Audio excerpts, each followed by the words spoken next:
আহা দিনবোৰত ঢেকিয়াজুলিত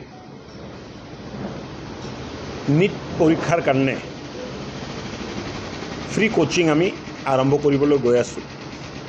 কাৰণ মই স্বাস্থ্যমন্ত্ৰী হিচাপে দেখিলোঁ যে আমাৰ অঞ্চলৰ ল'ৰা ছোৱালীয়ে বহুত নিট পৰীক্ষাত পাছ হ'ব নোৱাৰে।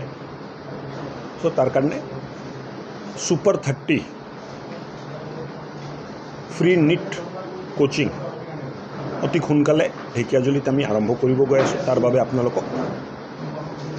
আপোনালোকৰ মাধ্যমত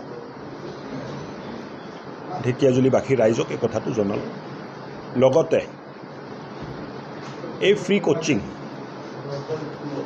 আমাৰ যিটো পৰিয়ালৰ ট্ৰাষ্ট পাৰ্মানেণ্ট ইন্দুমাতী ছিংগল ফাউণ্ডেশ্যন, এই ফাউণ্ডেশ্যনে এই ফ্ৰী কোচিংটো আগবঢ়াব, স্পন্সৰ কৰিব। বৰছলা ষ্টেডিয়ামত প্ৰায় 400 জন ল'ৰা ছোৱালীক ফিজিকেল ট্ৰেইনিং আৰু ৰিটেন এক্সাম পাছ কৰাৰ কাৰণেও আমি কোচিং দি আছোঁ। প্ৰায় 1.5 মাহ বেছি হৈ গ'ল, কোচিংটো খুব ভাল চলি আছে। আজি ৰাতিপুৱা মই যাওঁতে প্ৰায় 400 জন ল'ৰা ছোৱালী একেলগতে এই কোচিংটো কৰি আছিল। আৰু মই ভাবোঁ যে এই কোচিঙৰ দ্বাৰা সমষ্টিবাসী ল'ৰা ছোৱালীয়ে ডাঙৰ এটা সহায় পাব।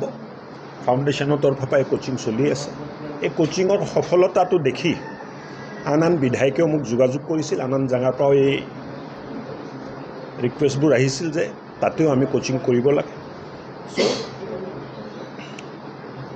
পাৰ্মানেণ্ট ইন্দুমাতী ছিংগল ফাউণ্ডেশ্যনৰ পৰা গোলকগঞ্জ সমষ্টি, ধুবুৰী গৌৰীপুৰ সমষ্টি, চিপাঝাৰ সমষ্টি, মংগলদৈ সমষ্টি, বৰছলা সমষ্টিত এই ট্ৰেইনিঙৰ কাম ছেপ্টেম্বৰ মাহৰ ফাৰ্ষ্ট উইকৰ পৰা আৰম্ভ হ'ব।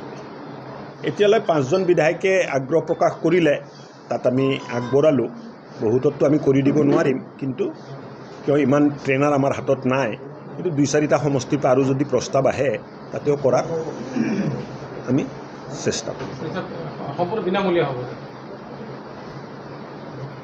ফাউণ্ডেশ্যনৰ পৰা যি হ'ব বিনামূলীয়া হ'ব। ফাউণ্ডেশ্যনে কোনো কাম পইচা লৈ নকৰে। ফাউণ্ডেশ্যনৰ কামটোৱে হ'ল ৰাইজক সহায় সহযোগ আগবঢ়োৱা। কিছুদিন পিছতে মই শিৱসাগৰলৈও যাম, পৰিয়ালৰ মানুহো যাব। তাতো কি কৰিব পাৰি সেইটো আমি চিন্তা চৰ্চাত ৰাখিছোঁ। সময় অভাৱৰ কাৰণে মই 3 বাৰ গ'লোঁ এতিয়ালৈ, কিন্তু এই যোৱা এসপ্তাহত যাব পৰা নাই। পৰিয়ালৰ সিদ্ধান্ত হোৱাৰ সময় হ'ল, কিন্তু অহা সপ্তাহত তাত যাম। আজিয়ে যোৱা কথা আছিলে, কিন্তু লেগিপুখুৰী হস্পিটেলটো অপেনিঙৰ কথা আছিল, কিন্তু বিধায়ক ডাঙৰীয়া বিশেষ এটা কাৰণত ট্ৰেইনিং প্ৰগ্ৰাম এছেম্বলিত থকাৰ কাৰণে তেখেতে আহিব লগা হ'ল। তো 25 তাৰিখৰ পিছত শিৱসাগৰলৈ যাম আৰু তাতেও কি কৰিব পাৰি তাৰ চিন্তা আমি